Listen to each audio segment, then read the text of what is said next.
Hey everybody, it's Eric from epautos.com, your Libertarian car guy.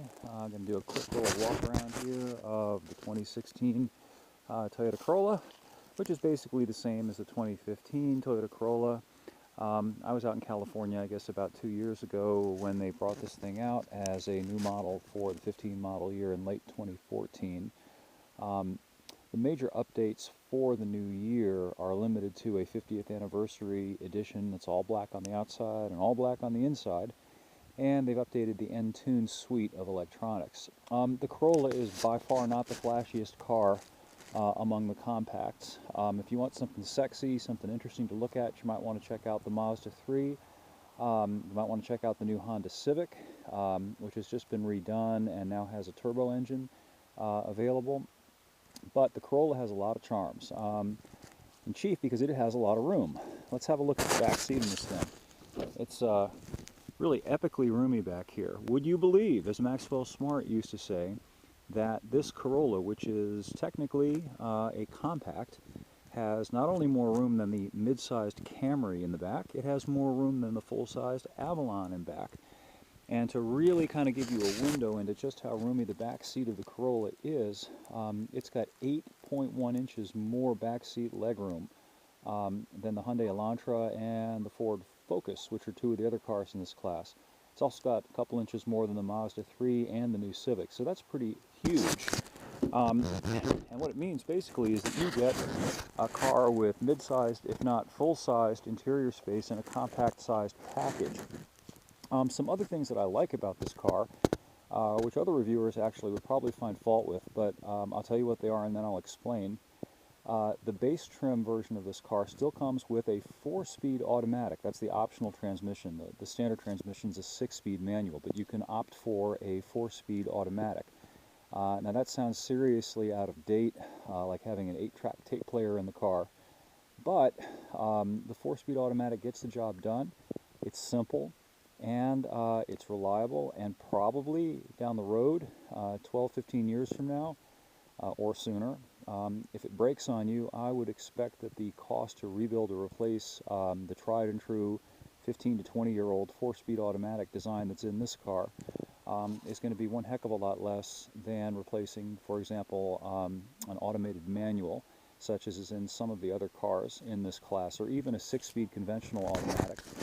Some of those are so expensive to replace that, 10, 12 years down the road from now, it might actually amount to junking the car because the cost of replacing the transmission is so high. So there's that. Now you can get a CVT automatic in this thing if you want to. The higher trims offer that as the optional or the standard transmission depending on what trim you get.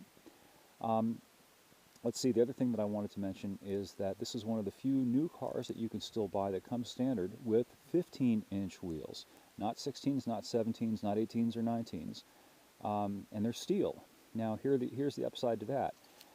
They're cheaper to begin with. Steel is sturdier. You pop a curb or hit a bad pothole and you're probably not going to hurt the steel wheel. The aluminum wheel, pretty easy to hurt and very expensive to replace if you do. The other thing about it is that the 15-inch wheel is going to have a tire with a wider, taller sidewall, rather than the short sidewall tires that have become so popular with the big rims that everybody seems to want nowadays on a car. And whether you think that looks good or not, objectively, the problem with that is that the short sidewall tires on those 17, 18, and 19-inch wheels result in a harsher riding car. Now granted, the steering response and the handling in this thing is not as precise, as quick, as sporty as something like a Mazda 3 or the new Civic, which I haven't had a chance to drive yet, but I'm assuming. But who cares? The Corolla is a transportation appliance. It's a way to get from A to B inexpensively and most of all comfortably. I want to get back around to that. This car has a really nice, quiet, super quiet, soft ride. Just a great car to get out on the road in. Not particularly powerful, not particularly quick, but it's quick enough, and it's a great car for commuting, and it's also a great car for road trips with the family. Witness the large back seat. Also, even though this is technically a lower-end car, it's an entry-level car, have a look at the interior. if you went back a few years, this would qualify, or at least it would be able to pass itself off as an entry luxury, even a luxury level interior. This is really nice. Let me kick it to life here. You got push button start on this particular one. You've got a standard 6.1 inch LCD color touchscreen here with all the apps you could want. This nice looking dash here, multi-section, very similar to what you'd find in a Lexus. Stitching, nice piano black. You probably can't see it, but there's sort of this nice brushed aluminum trim that they've got around here with a little contrast color pinstripe, just little detail items. Lexus style shifter here. Nice looking gauge cluster, chrono style gauges with nice chrome rings. This is a really attractive looking interior in my opinion. You may disagree, but I think that for a car with a sticker price just over 17,000 bucks and in the low 20s, mid 20s maxed out if you ordered everything, it's a really nice vehicle. Anyway, the full review is up at epautos.com along with my latest radio interview, and also I think I put a Clover, yeah I did, I put a Clover video up the other day about the Thou Shalt Not Pass Clover. So anyway, thanks for listening. Hope you stop by the site and take a look and let us know what you think, and we'll catch you on the flip-flop.